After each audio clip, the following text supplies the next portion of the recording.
My beloved countrymen, this is Sheikh Hasina speaking. Bangladesh stands today at the edge of an abyss, a nation battered and bleeding, navigating one of the most perilous chapters in its history.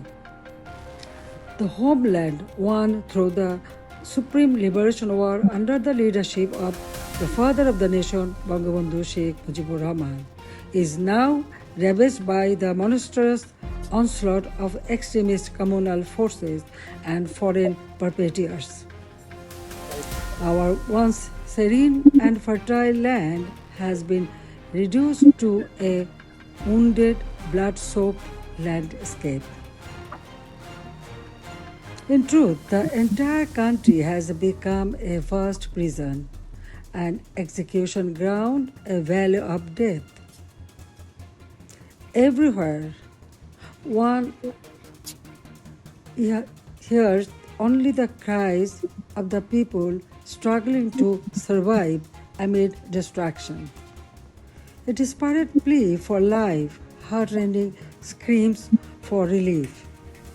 The murderous fascist news, Israel, a money launderer, a plunderer, a corrupt, power-hungry traitor, has bled our nation dry with his all-consuming perditions, staining the soul of our motherland.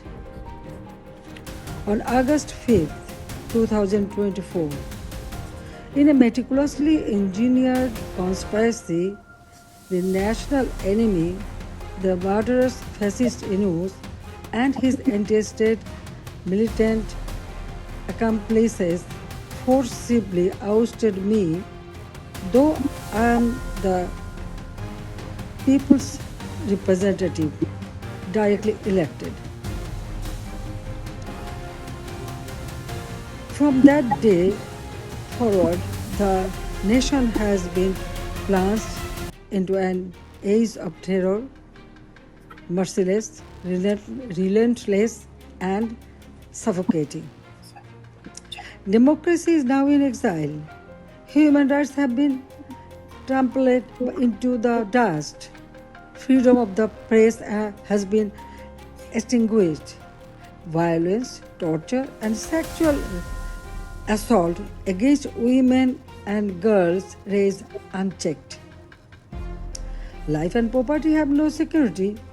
Religious minorities face continuous persecution. Law and order have collapsed. From the capital to the remotest villages, mob terror, mass looting, armed robbery, and extortion reign supreme. Our institutions of learning are plagued by chaos, and justice has become a nightmare. The frenzy of militant extremism has cast a pall of fear across the nation. Even more dangerously, there is a treacherous plot to barter away the territory and resources of Bangladesh to foreign interests. By betraying the nation, the murderous fascist Inus is pushing our beloved motherland toward the furnace of a multinational conflict.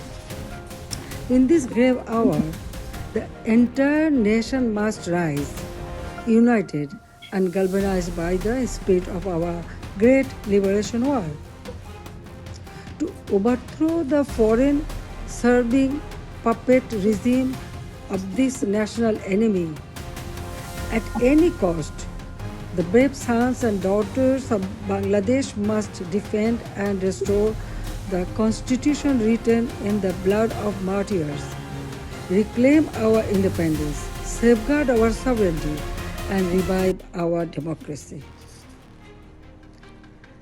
Let us, all democrats of the pro-liberation camp, take a solemn oath to build a human and welfare-oriented democratic state, and to confront with unyielding resolve the treacherous designs of the murderous fascist Yunus and his collaborators. My dear, honest, hardworking, and patriotic people of Bangladesh, our nation is stifled by an unelected, violent regime whose false promises have quickly been supplanted by chaos, violence, hatred, and corruption.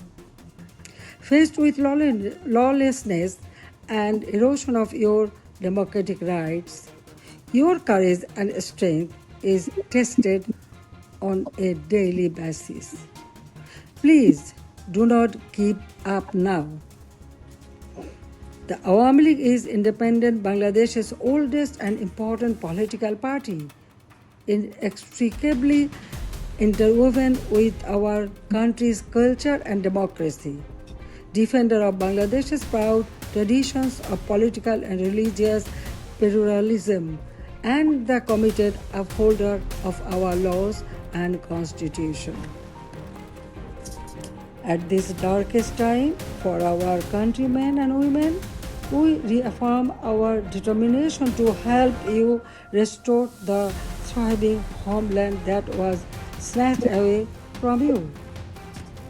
The Awamileague calls for the following action to help unify Bangladesh and banish the divisive actions of the past 12 months. We urge Muhammad Yunus to stop ignoring his own people and do what needs to be done in order to heal our country by following 5 crucial steps we believe will lead to a better and stronger Bangladesh. First, restore democracy by removing the illegal Yunus administration. Bangladesh will never experience free and fair elections until the shadow Yunus cast is lifted from the people of Bangladesh. Only then can we start a process, including the Awamileague, to bring the power back to the people of Bangladesh. Second, put an end to the daily acts of violence we are seeing on our streets. We must end the lawlessness to stabilize the country, allow civic services to work properly, and create a platform our economy can once again thrive on. Third, deliver an ironclad guarantee ensuring the safety of religious minority groups, women and girls, and the most vulnerable in our society. Too often we see people targeted for who they are and what they believe in. This must end, and every Bangladeshi must be made to feel safe within their own community. Fourth, end the politically motivated acts of lawfare to intimidate, silence, and jail journalists and members of Bangladesh Awamileague and opposition political parties. Restore our trust in the judicial system, making sure it functions properly as an impartial and noble entity. Fifth, invite the United Nations to conduct a new and truly impartial investigation into the events of the past year. We need the purification of truth in order to reconcile, heal, and move on as countrymen, rejecting the selfish pursuit of vengeance. The international community stands with you. The interim government has failed to listen to your voices. But together we are strong, and together we can make our demands heard. Join us in the fight to take back our nation from those who seek to destroy it. Help us rebuild our democracy in Bangladesh. Joy Bangla, Joy